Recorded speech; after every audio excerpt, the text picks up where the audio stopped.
phospholipids are of two types. Phospholipids are of two types, sphingophospholipid and glycerophospholipid. Now, glycerophospholipid again of two type, nitrogen containing and non-nitrogen containing. जिसमें nitrogen है और जिसमें nitrogen नहीं है. Nitrogen containing are of again of three types: phosphatidyl choline, phosphatidyl ethanolamine, phosphatidyl serine. Phosphatidyl choline is known as lecithin.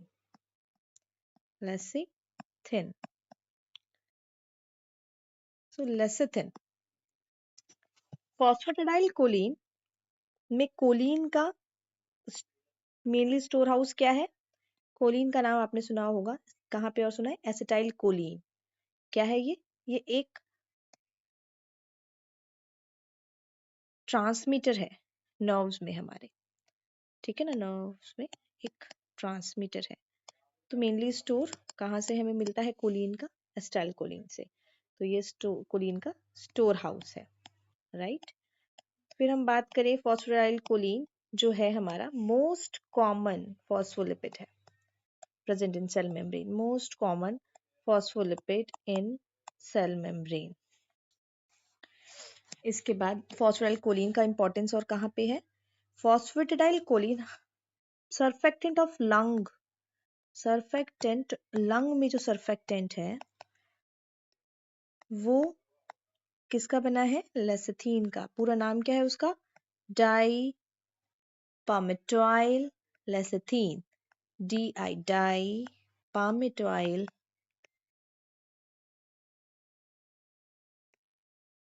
पामेटॉइल lecithin. ये हमारे lung के surfactant में होता है, जिससे हमारे लंग एल्वुलाई ओपन रहते हैं. सरफेस टेंशन उसका मेंटेन करके रखता है. अगर इसकी डेफिशिएंसी हो जाए तो क्या हो जाएगा? Respiratory distress syndrome. What is respiratory distress syndrome? Respiratory distress syndrome में जो बेबी होता है उसमें डाइपामिटोइल लेसिथीन नहीं होता. उसका रेशो LS रेशो हम देखते हैं. डाइपामिटोइल लेसिथीन LS रेशो डिक्रीज हो जाता है, जिसके कारण बेबी का सर्फेक्टेंट ना होने का एल्वुलाई ओपन नहीं रह पाते. ये एल्वुलाई हैं तो ये ओपन नहीं रह पाते. सर्फेक्टेंट का काम है ना इनको ओपन रखना, वो ओपन नहीं रह पाते.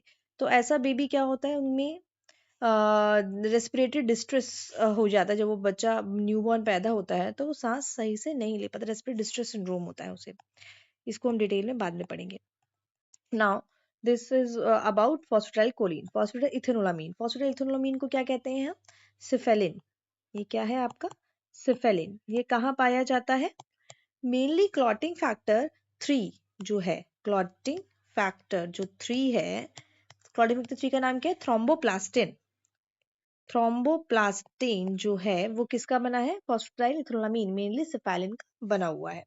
Now what about phosphatidyl serine. Phosphatidyl serine का यूज है इन एपोप्टोसिस. इसका रोल है इन एपोप्टोसिस. अब what is apoptosis? Apoptosis is programmed cell death. Programmed cell death.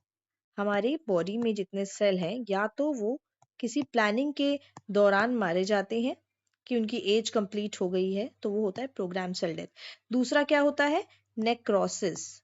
Necrosis क्या होता है? जब कोई हमें पैथोलॉजी हो जाए, कोई बीमारी हो जाए, कोई पैथोजेनेसिस हो जिसके कारण वो सेल मर जाए, तो that is necrosis. Apoptosis is program cell death. तो प्रोग्राम सेल डेथ में किसका रोल है? फॉस्फेटाइल सीरीन का. Now we'll discuss about non-nitrogen containing fatty acid. Non-nitrogen containing glycerophospholipid. Non-nitrogen containing glycerophospholipid में क्या नाम है? सबसे पहला phosphatidyl inositol. Phosphatidyl inositol. Phosphatidyl inositol का कहाँ रोल है? As a second messenger. हमारे सेल के ऊपर सिग्नलिंग तो आई, कोई मैसेज आया, वो सेल के अंदर कैसे जाएगा? जो लाता है वो तो फर्स्ट मैसेंजर हुआ, जिसने यहाँ पे रिसीव किया सिग्नल को, उसके बाद उसके नीचे जो अंदर सिग्नल पहुंचाता है उसे कहते हैं सेकेंडरी मैसेंजर। तो जब कोई सिग्नल आता है तो क्या होता है, फॉस्फोलाइपेज एक्टिवेट होता है। फॉस्फोलाइपेज फॉस्फेटाइल इनोसिटोल को तोड़ देता है। फॉस्फोलाइपेज सी फॉस्फोराइल इनोसिटोल को तोड़ देता है IP3 inositol triphosphate and diacyl glycerol में। फिर ये उन मैसेज को आगे पहुंचाते हैं, तो ये एक सेकंड मैसेंजर की तरह एक्ट करते हैं। राइट, ये हो गया फॉस्फोराइल इनोसिटोल का काम। अगला नॉन नाइट्रोजन कंटेनिंग ग्लिसरोफॉस्फोलिपिड कौन सा है? कार्डियोलिपिन।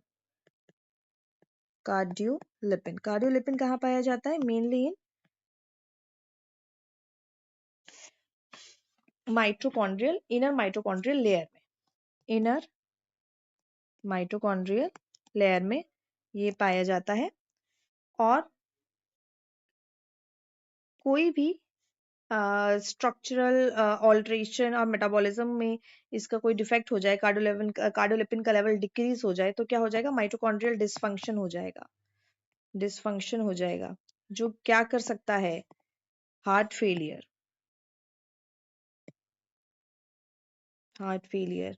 हाइपोथायरॉयडिज्म,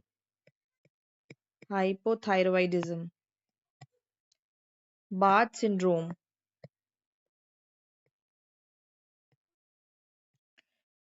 ठीक है, ये हो गया हमारा अबाउट कार्डियोलिपिन। कार्डियोलिपिन का रोल और एपोप्टोसिस में भी देखा गया है। Apoptosis means program cell death. Now next phospholipid is plasmalogen।